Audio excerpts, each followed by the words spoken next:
Political arguments persisting over whether climate change is fueling the bushfire disaster. Former Nationals leader Barnaby Joyce claims the policies of the Greens have increased the threat of fires. Let's go live now to our political reporter Eliza Edwards. Eliza, the Greens are under attack from Barnaby Joyce and others.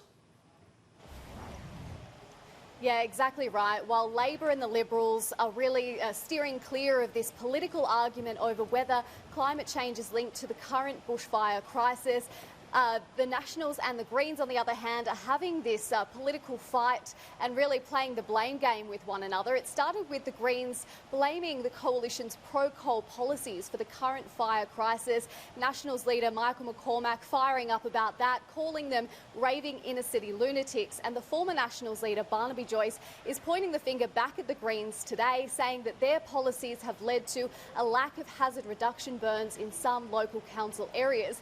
Now, one Nationals MP whose constituents have been badly affected by this bushfire crisis, he's been reluctant to follow his Nationals colleagues into these climate wars, but David Gillespie has in part blamed changes to vegetation laws for the fires.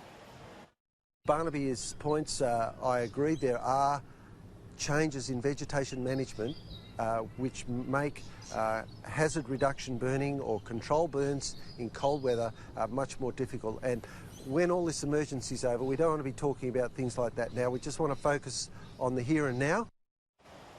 Now, Greens MP Adam Bandt was not backing down this morning, continuing to use these fires to prosecute his party's anti-coal agenda, saying that this crisis needs an urgent policy response from government and has compared it to the Port Arthur massacre.